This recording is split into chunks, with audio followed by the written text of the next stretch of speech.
സ്നേഹമുള്ളവരെ, നമ്മുടെ അസംബ്ലി ഇലക്ഷനുമായി ബന്ധപ്പെട്ട നാലാമത്തെ വീഡിയോയിലേക്ക് എല്ലാവർക്കും സ്വാഗതം. ഇന്ന് നമ്മൾ ഈ ഇലക്ഷനുമായി ബന്ധപ്പെട്ട 3 പ്രധാന ഫോമുകളാണ് നമ്മളിവിടെ ഡിസ്കസ് ചെയ്യുന്നത്. നമുക്ക് കഴിഞ്ഞ പഞ്ചായത്ത് ഇലക്ഷനിൽ ഉണ്ടായിരുന്ന ഫോമുകളാണ്, പക്ഷേ അതിൽ ചില വ്യത്യാസങ്ങളൊക്കെ വന്നിട്ടുണ്ട്. അപ്പോൾ ആ ഫോമുകൾ നമുക്ക് പരിചയപ്പെടാം. അതോടൊപ്പം തന്നെ കഴിഞ്ഞ പഞ്ചായത്ത് ഇലക്ഷനുമായിട്ട് ഈ ഫോമുകൾക്കുള്ള വ്യത്യാസങ്ങൾ നമുക്ക് നോക്കാം.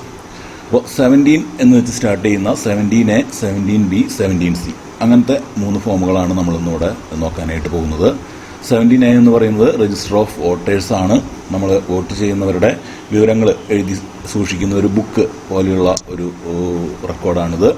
17Bയിലാണ് നമ്മൾ ആരെങ്കിലും വോട്ട് ചെയ്യാനായിട്ട് വരുമ്പോൾ ഓൾറെഡി അവരുടെ വോട്ട് വേറെ ആരെങ്കിലും ചെയ്തു പോയിട്ടുണ്ടെങ്കിൽ അവർക്കൊരു സമാശ്വാസം എന്ന നിലയിൽ നമ്മൾ ബാലറ്റ് പേപ്പറിൽ വോട്ട് ചെയ്യിപ്പിക്കുന്നവരുടെ ഡീറ്റെയിൽസ് സൂക്ഷിക്കുന്ന ഒരു ഫോമാണ് 17B.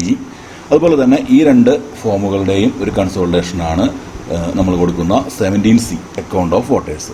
കഴിഞ്ഞ പഞ്ചായത്ത് ഇലക്ഷന് നമുക്കിത് 24A എന്ന് പറഞ്ഞിട്ടുള്ളൊരു ഒരു ഫോമായിരുന്നു. അതിൽ നിന്ന് ചില വ്യത്യാസങ്ങളൊക്കെ ആയിട്ടാണ് ഈ 17C ഫോം വന്നിട്ടുള്ളത്. അപ്പോൾ നമുക്ക് ഓരോ ഫോമുകളായിട്ട് നോക്കാം. ആദ്യത്തെ പ്രധാനപ്പെട്ട ഫോമാണ് 17A എന്ന് പറയുന്ന ഒരു ഫോമല്ല, ആക്ച്വലി ഇതൊരു ബുക്കാണ്.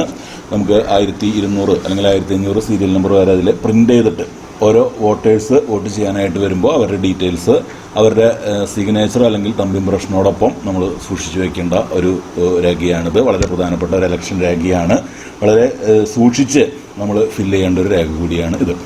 മുകളിലുള്ള ഡീറ്റെയിൽസ് നമ്മൾ ഫില്ല് ചെയ്ത് കഴിഞ്ഞാൽ നമുക്ക് 4 കോളംസാണ് ഉള്ളത്. അതിൽ 3 കോളംസ് നമ്മൾ നിർബന്ധമായിട്ട് നമ്മൾ ഫില്ല് ചെയ്യണം.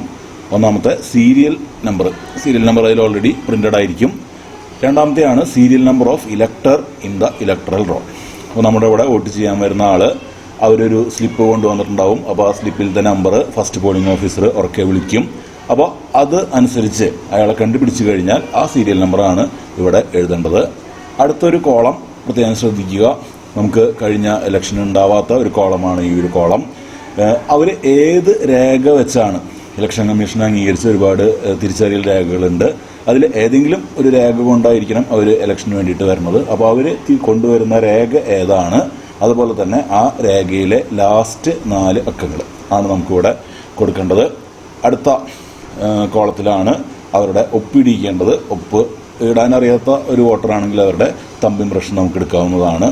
റിമാർക്സ് കോളത്തിൽ കുറച്ച് കാര്യങ്ങൾ നമുക്ക് ചില സിറ്റുവേഷൻസിൽ എഴുതാനായിട്ടുണ്ടാവും. അപ്പോൾ ഇതിൽ എന്തൊക്കെയാണ് കാര്യങ്ങൾ ഫില്ല് ചെയ്യേണ്ടത്, എങ്ങനെയൊക്കെയാണ് ഫില്ല് ചെയ്യേണ്ടത് നമുക്ക് നോക്കാം. ഈ ഇലക്ഷന് പ്രത്യേകമായിട്ട് ഒരു കാര്യം പറഞ്ഞിട്ടുണ്ട്. നമ്മൾ ഈ 17Aയിൽ ആദ്യത്തെ വോട്ടറുടെ ഡീറ്റെയിൽസ് എൻ്റർ ചെയ്യുന്നതിന് മുമ്പ്, അതായത് ആക്ച്വൽ പോളിംഗ് സ്റ്റാർട്ട് ചെയ്യുന്നതിന് മുമ്പായിട്ട് ഫസ്റ്റ് പോളിംഗ് ഓഫീസർ ഒരു ലൈൻ അത് എഴുതി ചേർക്കണമെന്ന് പറഞ്ഞിട്ടുണ്ട്. അതായത് നമ്മൾ മോക്ക് പോളെല്ലാം കഴിഞ്ഞ് നമ്മുടെ മെഷീൻ ക്ലിയർ ചെയ്തു, അതിൽ 0 ആണ് ഇപ്പോൾ പോൾ ചെയ്ത വോട്ടിൽ നിന്ന്. പ്രിസൈഡിംഗ് ഓഫീസറാണ് ഈ കാര്യങ്ങളെല്ലാം ചെയ്യുക. എന്നാലും ഒന്ന് ക്രോസ് ചെക്ക് ചെയ്യുന്നതിന് വേണ്ടിയിട്ടാണ് പ്രിസൈഡിംഗ് ഓഫീസറുമായിട്ട് ആലോചിച്ച് ഫസ്റ്റ് പോളിംഗ് ഓഫീസർ ഇതിലെഴുതിയിരിക്കുന്ന പോലെ ഒരു ഡിക്ലറേഷൻ അതിൻ്റെ ഏറ്റവും മുകളിൽ, നമ്മളിവിടെ കാണിച്ച ഈ ഫോമിൻ്റെ ഏറ്റവും മുകളിലായിട്ട് റെഡിങ്കിൽ total in the control unit checked and found to be 0 എന്ന് പറഞ്ഞിട്ട് ഒരു സ്റ്റേറ്റ്മെൻറ്റ് എഴുതി അതിൽ സൈൻ ചെയ്ത് വെക്കേണ്ടതാണ്. അപ്പോൾ നമ്മുടെ മോക്ക് പോളിന് ശേഷം നമ്മൾ മെഷീൻ ക്ലിയർ ചെയ്തു എന്ന് ഒന്നുകൂടി ഉറപ്പുവരുത്തുന്നതിന് വേണ്ടിയിട്ടാണ് നമ്മളിങ്ങനെ ചെയ്യുന്നത്. അതുപോലെ തന്നെ സാധാരണയായിട്ട് നമ്മൾ ഫസ്റ്റ് വോട്ട് പോൾ ചെയ്ത് കഴിഞ്ഞിട്ടുണ്ടെങ്കിൽ വീണ്ടും ഒന്നുകൂടി ടോട്ടൽ എടുത്തിട്ട് കറക്റ്റായിട്ട് പ്രോസസ്സ് നടക്കുന്നുണ്ടെന്നൊന്ന് ഉറപ്പുവരുത്തേണ്ടതാണ്. അത് ആദ്യത്തെ ഒരു 5-10 വോട്ടിനുള്ള 1-2 പ്രാവശ്യം നമ്മളൊന്ന് ചെക്ക് ചെയ്ത് കഴിഞ്ഞാൽ കറക്റ്റായിട്ട് നമ്മുടെ മെഷീൻ വർക്കിംഗ് ആണെന്നുള്ളത് നമുക്ക് ഏജൻസിനെയും ബോധിപ്പിക്കാം. നമുക്കും ഒരു കോൺഫിഡൻസ് ബിൽഡ് ചെയ്യാനായിട്ട് അത് സഹായകമാകും. ഇനി 17Aയിൽ എങ്ങനെയാണ് നമുക്ക് വിവിധ കാര്യങ്ങൾ ഫില്ല് ചെയ്യേണ്ടതെന്നുള്ളത് നമുക്ക് നോക്കാം. നോർമലായിട്ടുള്ള കേസിൽ ഭൂരിഭാഗം എല്ലാ വോട്ടേഴ്സും ഇലക്ഷൻ കമ്മീഷൻ കൊടുത്തിട്ടുള്ള വോട്ടേഴ്സ് ഐഡൻറ്റിറ്റി കാർഡുമായിട്ടാണ് വരിക. എപ്പിക് എന്നാണ് നമ്മളതിനെ പറയുക. ഫോട്ടോ ഐഡൻറ്റിറ്റി കാർഡാണ് എപ്പിക്. അപ്പോൾ അതിൽ എപ്പിക്കാണ് കൊണ്ടുവരുന്നതെങ്കിൽ നമ്മൾ സീരിയൽ നമ്പർ, വോട്ടറുടെ സീരിയൽ നമ്പർ എഴുതുന്നു. അതോടൊപ്പം തന്നെ അത് എപ്പിക്കാണെന്ന് സൂചിപ്പിക്കുന്നതിന് വേണ്ടിയിട്ട് EP എന്ന് നമ്മൾ കൊടുക്കണം. അതോടൊപ്പം തന്നെ ഇതിൽ കൊടുത്തിട്ടില്ല, സാമ്പിൾ കൊടുത്തിട്ടില്ലെങ്കിലും നമുക്ക് ക്ലാസ്സുകളിൽ പറഞ്ഞ വിവരം അനുസരിച്ച് ആ എപ്പിക്കിലെ ലാസ്റ്റ് 4 ഡിജിറ്റ്സ്, അവരുടെ എപ്പിക്കിലൊരു നമ്പർ ഉണ്ടാവും, എപ്പിക് നമ്പർ ഉണ്ടായിരിക്കും, അതിൻ്റെ ലാസ്റ്റ് 4 ഡിജിറ്റ്സ് നമ്മളിതിൽ എഴുതേണ്ടതാണ്. ഇതാണ് സാധാരണ രീതിയിൽ മിക്കവാറും നമുക്ക് ഭൂരിഭാഗം കേസുകളും ഇത് തന്നെയായിരിക്കും. എപ്പിക്ക് വെച്ചിട്ടായിരിക്കും വോട്ട് ചെയ്യാനായിട്ട് വരുന്നത്. അപ്പോൾ അതുകൊണ്ട് തന്നെ നമ്മളിവിടെ EP എന്ന് എഴുതാം. അതോടൊപ്പം തന്നെ അവരുടെ എപ്പിക്കിലത്തെ ലാസ്റ്റ് 4 ഡിജിറ്റ്സ് നമ്മളിവിടെ നോട്ട് ചെയ്യുക, അവരെ കൊണ്ട് സൈൻ ചെയ്യിക്കുക, അവരെ വോട്ട് ചെയ്യാനായിട്ട് വിടാം. ഇനി എപ്പിക് അല്ലാതെ വേറെ ഏതെങ്കിലും രേഖകളാണ് വരുന്നതെങ്കിൽ നമ്മൾ ഇവിടെ ഫുള്ളായിട്ട് എഴുതണമെന്നില്ല. നമുക്ക് ഓരോ രേഖകൾക്കും ഓരോ ഷോർട്ട് ഫോം നമ്മൾ തയ്യാറാക്കിയിട്ടുണ്ടെങ്കിൽ നമുക്കത് വെക്കാം. ഇതെന്തിനാണ് ഇങ്ങനെ എഴുതാന്ന് വെച്ചിട്ടുണ്ടെങ്കിൽ നമുക്ക് ലാസ്റ്റ് ഇത് കൺസോളിഡേറ്റ് ചെയ്യുമ്പോൾ എപ്പിക് അല്ലാതെ മറ്റ് രേഖകൾ ഉപയോഗിച്ച് വോട്ട് ചെയ്യുന്നവരുടെ എണ്ണം നമുക്ക് കാൽക്കുലേറ്റ് ചെയ്യേണ്ടതുണ്ട്. ചില ഫോമുകളിൽ അത് കൊടുക്കേണ്ടതുണ്ട്. അപ്പോൾ അതുകൊണ്ട് നമ്മൾ കൃത്യമായിട്ട് ഒരു കോഡിംഗ് ഫോർമാറ്റ് ഉപയോഗിച്ച് കഴിഞ്ഞാണെങ്കിൽ അത് വെച്ച് നമുക്ക് ചെയ്യാം. പാസ്പോർട്ട് ആണെങ്കിൽ PP കൊടുക്കാം, ബാങ്ക് പാസ്ബുക്ക് ആണെങ്കിൽ BP കൊടുക്കാം, ആധാർ കാർഡ് ആണെങ്കിൽ AC കൊടുക്കാം. അങ്ങനെ നമ്മൾ ഓരോന്നിനും ഓരോ ഷോർട്ട് കോഡ് ഉണ്ടാക്കി വെച്ച് കഴിഞ്ഞിട്ടുണ്ടെങ്കിൽ ആ ഷോർട്ട് കോഡ് എഴുതാം. ഇപ്പോൾ ഇവിടെ EP എഴുതിയ പോലെ ആ ഷോർട്ട് കോഡ് എഴുതുന്നു, അതിൻ്റെ ലാസ്റ്റ് 4 ഡിജിറ്റ്സ് എഴുതുന്നു. ഇനി ഈ ഒരു ഇലക്ഷന് നമുക്ക് സാധ്യതയില്ല, എന്നാലും എന്തായാലും EDC ഉപയോഗിച്ച് ഇലക്ഷൻ ഡ്യൂട്ടി സർട്ടിഫിക്കറ്റ് ഉപയോഗിച്ച് ഒരു വോട്ടർ വോട്ട് ചെയ്യാനായിട്ട് വരാണെങ്കിൽ സീരിയൽ നമ്പർ കോളത്തിൽ നമ്മൾ അയാൾക്ക് ആക്ച്വലി എവിടെയാണോ വോട്ട് ആ വോട്ടർ പട്ടികയിലത്തെ അയാളുടെ നമ്പറും അയാളുടെ മറ്റ് ഡീറ്റെയിൽസാണ് നമ്മൾ സീരിയൽ നമ്പറിൽ കൊടുക്കേണ്ടത്.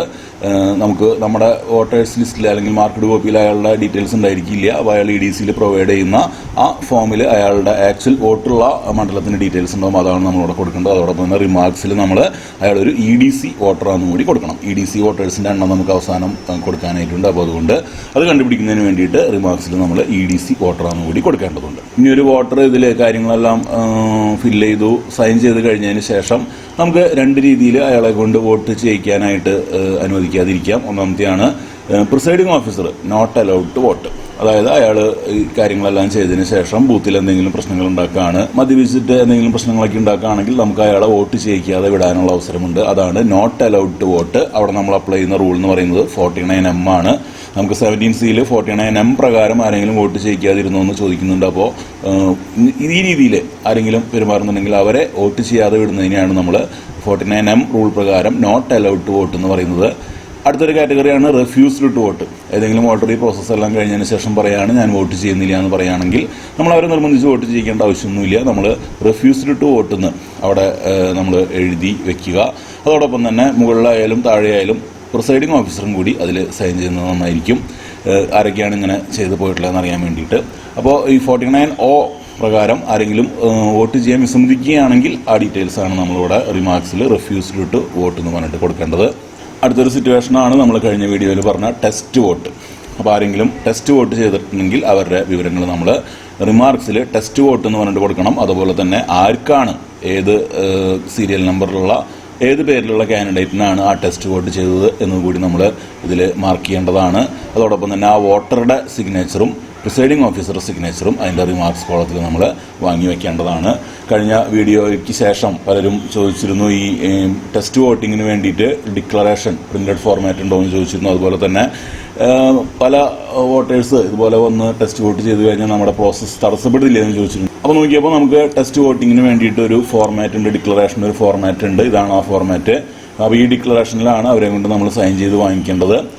ഇതിൽ നോക്കുകയാണെങ്കിൽ കൃത്യമായിട്ട് പറഞ്ഞിട്ടുണ്ട് അനാവശ്യമായിട്ട് ഇത് ടെസ്റ്റ് വോട്ട് ഉപയോഗിക്കുകയാണെങ്കിൽ അല്ലെങ്കിൽ അവർ പറയുന്ന കാര്യങ്ങൾ തെറ്റാണെങ്കിൽ അവർക്ക് 6 മാസം തടവും അതുപോലെ തന്നെ 1000 രൂപ വരെ പിഴയും ഉണ്ട്. അപ്പോൾ അതുകൊണ്ട് തന്നെ അനാവശ്യമായിട്ട് ആരും യൂസ് ചെയ്യില്ല എന്ന് നമുക്ക് ഉറപ്പുവരുത്താനായിട്ട് സാധിക്കും. അതോടൊപ്പം തന്നെ ക്ലാസ്സുകളിൽ പറഞ്ഞത് ഇപ്പോഴത്തെ M3 മെഷീനിൽ M3 സീരീസിലുള്ള മെഷീനുകളിൽ ഇത് വരാനുള്ള സാധ്യത വളരെ വളരെ വളരെ കുറവാണെന്നാണ് പറഞ്ഞത്. അപ്പോൾ അതുകൊണ്ട് നമുക്ക് ടെസ്റ്റ് വോട്ടൊന്നും ഉണ്ടാകില്ല എന്ന് തന്നെ നമുക്ക് അസ്യൂം ചെയ്യാം. അടുത്ത സിറ്റുവേഷൻസ് നമ്മൾ കഴിഞ്ഞ വീഡിയോയിൽ തന്നെ പറഞ്ഞ പ്രോക്സി വോട്ടും അതുപോലെ തന്നെ AST ലിസ്റ്റുമാണ്.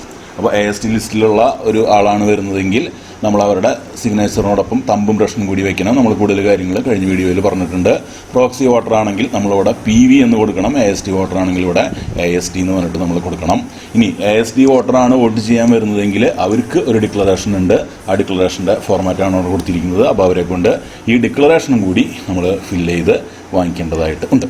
അങ്ങനെ നമ്മൾ എല്ലാ കാര്യങ്ങളും ഈ 17A രജിസ്റ്ററിൽ എഴുതിയിട്ട് നമ്മുടെ പ്രോസസ്സ് അവസാനിക്കുന്ന സമയത്ത് നമ്മളത് ക്ലോസ് ചെയ്യേണ്ടതുണ്ട്. ക്ലോസ് ചെയ്യുമ്പോൾ നമ്മൾ അവസാന സീരിയൽ നമ്പർ ഇത്രയാണെന്ന് പറഞ്ഞിട്ട് നമ്മൾ വേർഡ്സിലും ഫിഗേഴ്സിലും എഴുതിയിട്ട് ഇന്ന ഡേറ്റിൽ ഇന്ന ടൈമിൽ നമ്മൾ പോൾ ക്ലോസ് ചെയ്തു എന്ന് പറഞ്ഞിട്ടൊരു സ്റ്റേറ്റ്മെൻറ്റ് അതിൽ എഴുതി ചേർക്കണം.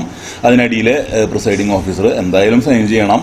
ചില ക്ലാസ്സുകളിൽ ഇതോടൊപ്പം തന്നെ പ്രിസൈഡിംഗ് ഓഫീസറോടൊപ്പം ഫസ്റ്റ് പോളിംഗ് ഓഫീസർ കൂടി സൈൻ ചെയ്യുമെന്ന് പറയുന്നുണ്ട്. ചില ജില്ലകളിലെ ക്ലാസ്സുകളിൽ ഇതിൻ്റെ കസ്റ്റോഡിയനായിട്ടുള്ള സെക്കൻഡ് പോളിംഗ് ഓഫീസറാണ് സൈൻ ചെയ്യണമെന്ന് പറഞ്ഞിട്ടുള്ളത്. അപ്പോൾ അത് അതിനനുസരിച്ച് ചെയ്യുക. പ്രിസൈഡിംഗ് ഓഫീസർ എന്തായാലും സൈൻ ചെയ്യണം. അതോടൊപ്പം തന്നെ ക്ലാസ്സുകളിൽ നിർദ്ദേശിച്ചതനുസരിച്ച് മറ്റ് ഓഫീസേഴ്സ് സൈൻ ചെയ്യുക. ഏജൻസ് ആരെങ്കിലും സൈൻ ചെയ്യണമെന്ന് പറയുകയാണെങ്കിൽ അവരെയും അതിൽ സൈൻ ചെയ്യാനായിട്ട് നമ്മൾ അനുവദിക്കേണ്ടതാണ്. നമുക്ക് അടുത്തതായിട്ട് 17B ഫോമിനെ പറ്റിയിട്ട് നമുക്ക് നോക്കാം. 17B എന്ന് പറയുന്നത് നമുക്കറിയാം ടെൻഡേഡ് വോട്ടേഴ്സിൻ്റെ ലിസ്റ്റാണ്. അപ്പോൾ പ്രത്യേകം ശ്രദ്ധിക്കുക, നമ്മളൊരു വോട്ട് ചെയ്യാനായിട്ട് വരുന്ന സമയത്ത് അയാളുടെ സീരിയൽ നമ്പർ മാർക്കഡ് കോപ്പിയിൽ ഓൾറെഡി കട്ട് ചെയ്തിട്ടുണ്ട്. അതായത് ആ വോട്ടർ ഓൾറെഡി വോട്ട് ചെയ്ത് പോയിട്ടുണ്ടെങ്കിൽ ഇയാൾ വന്നിട്ടുള്ള ആൾ യഥാർത്ഥ വോട്ടറാണ് നമുക്ക് ബോധ്യപ്പെടുകയാണെങ്കിൽ അയാൾക്ക് വേണ്ടിയിട്ടുള്ള ഒരു സൗകര്യമാണ് നമ്മൾ ടെൻഡേഡ് വോട്ട് എന്ന് പറയുന്നത്. ഇവരെ നമ്മൾ EVMലല്ല വോട്ട് ചെയ്യാനായിട്ട് അനുവദിക്കുക. അപ്പോൾ പ്രത്യേകം ശ്രദ്ധിക്കുക, നമ്മൾ ഇതുപോലെയുള്ള കേസുകളിൽ നമ്മൾ ഈ വോട്ടേഴ്സിൻ്റെ ഡീറ്റെയിൽസ് നമ്മൾ ഒരിക്കലും 17A എൻ്റർ ചെയ്യുന്നില്ല. ഇങ്ങനെ ടെൻഡേഡ് വോട്ട് ചെയ്യുന്ന ആളുകളുടെ ഡീറ്റെയിൽസ് നമ്മൾ 17B മാത്രമാണ് എൻ്റർ ചെയ്യുന്നത്. എന്താണെന്ന് വെച്ചിട്ടുണ്ടെങ്കിൽ ആ സീരിയൽ നമ്പറിൽ ഓൾറെഡി നമ്മൾ ഒരു ഡീറ്റെയിൽ അല്ലെങ്കിൽ ഒരു വോട്ട് നമ്മൾ 17A റെക്കോർഡ് ചെയ്തതാണ്. അപ്പോൾ അതുകൊണ്ട് അതേ സീരിയൽ നമ്പറിലുള്ള മറ്റൊരു വോട്ട് നമ്മളതിൽ റെക്കോർഡ് ചെയ്യാൻ പാടില്ല. അപ്പോൾ അതുകൊണ്ട് ടെൻഡേഡ് വോട്ടേഴ്സിൻ്റെ ഡീറ്റെയിൽസ് 17B മാത്രമാണ് നമ്മൾ റെക്കോർഡ് ചെയ്യേണ്ടത്. അപ്പോൾ ഇതിൽ നമ്മൾ എഴുതേണ്ട ഡീറ്റെയിൽസ് ആ വോട്ടറുടെ പേര്, അയാളുടെ ഇലക്ടറോളിലത്തെ സീരിയൽ നമ്പർ, ഇയാളുടെ സീരിയൽ നമ്പർ വെച്ചിട്ടുള്ള വോട്ട് എത്രാമത്തെ സീരിയൽ നമ്പറിലാണ് നമ്മൾ 17A റെക്കോർഡ് ചെയ്തിട്ടുള്ളത്. അതായത് ഇയാളുടെ സീരിയൽ നമ്പർ ഒരു 100 ആണെങ്കിൽ 10ാമത്തെ വോട്ടായിട്ടാണ് ഈ 100 ചെയ്തു പോയിട്ടുള്ളതെങ്കിൽ ആ 10 എന്നുള്ള നമ്പറാണ് നമ്മളിവിടെ എഴുതേണ്ടത്. അതിനുശേഷം വോട്ടറെ കൊണ്ട് നമ്മൾ അതിൽ സൈൻ ചെയ്യിക്കണം. ഇത്തരം കാര്യങ്ങളാണ് നമ്മൾ ചെയ്യേണ്ടത്. ഇങ്ങനെയുള്ള അവരുടെ ലിസ്റ്റാണ് നമ്മളിതിൽ തയ്യാറാക്കേണ്ടത്. ആരെങ്കിലും സാധാരണ രീതിയിൽ ടെൻഡേഡ് വോട്ട്സ് ഒന്നും ഇപ്പോൾ വരാറില്ല. ഇനി ആരെങ്കിലും അങ്ങനെ വരാണെങ്കിൽ നമ്മൾ അവരുടെ ഡീറ്റെയിൽസാണ് നമ്മൾ ഇതിൽ തയ്യാറാക്കേണ്ടത്. അപ്പോൾ 17Aയും 17Bയും കൂടി ചേർന്ന് കഴിഞ്ഞിട്ടുണ്ടെങ്കിൽ നമ്മുടെ അവിടെ വോട്ട് ചെയ്തിട്ടുള്ള എല്ലാവരുടെയും എല്ലാ ഡീറ്റെയിൽസും നമുക്കായി. ഇത് രണ്ടിൻ്റെയും കൂടിയിട്ടുള്ളൊരു കൺസോളിഡേഷനാണ് നമ്മൾ 17C ഫോമായിട്ട് നൽകേണ്ടത്.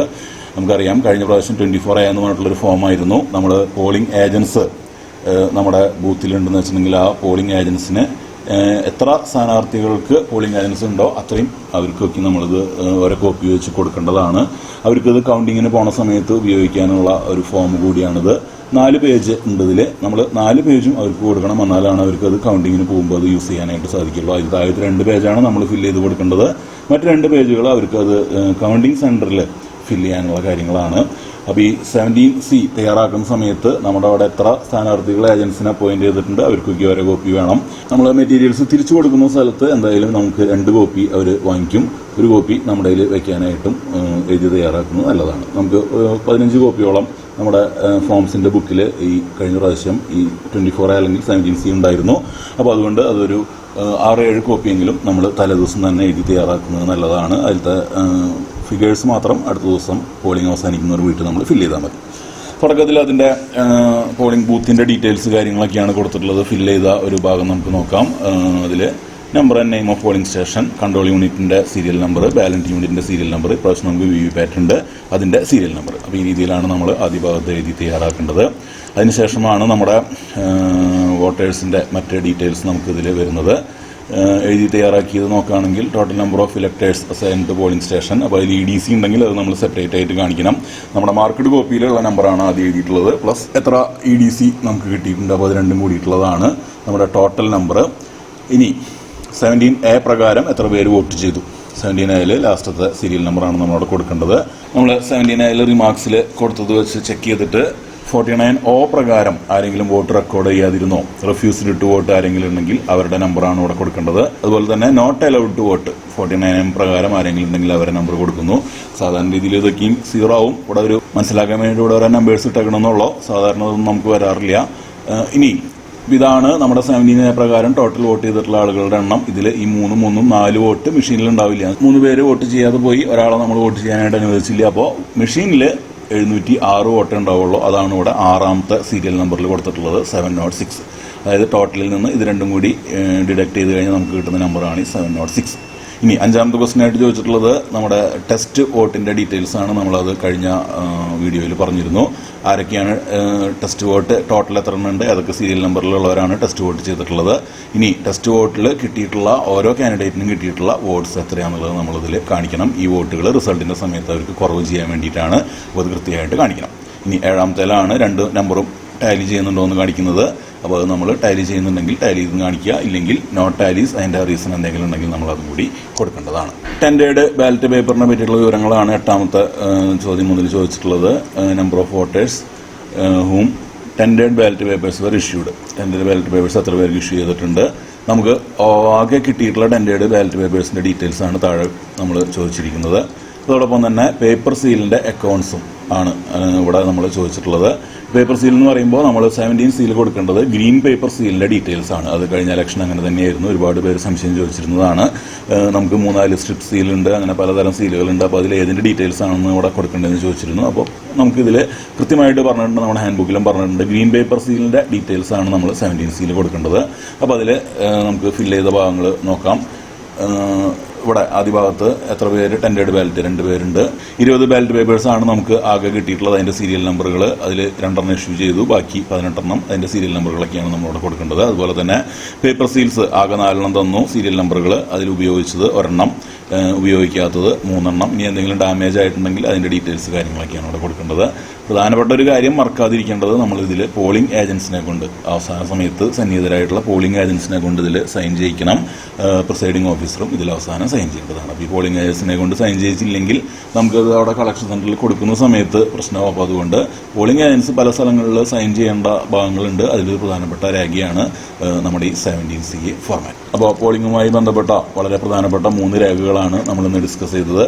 അപ്പോൾ ആർക്കെങ്കിലും എന്തെങ്കിലും സംശയങ്ങളുണ്ടെങ്കിൽ വീഡിയോയുടെ താഴെ കമൻ്റ് ആയിട്ട് ഇടുക, അല്ലെങ്കിൽ നമ്മുടെ ഗ്രൂപ്പുകളുണ്ട് ഇലക്ഷനുമായി സംബന്ധിച്ച്, ആ ഗ്രൂപ്പുകളിൽ ചോദിച്ചു കഴിഞ്ഞിട്ടുണ്ടെങ്കിൽ അതിന് മറുപടി തരാം. നമുക്ക് മറ്റൊരു വീഡിയോ ആയിട്ട് വീണ്ടും കാണാം. Bye bye.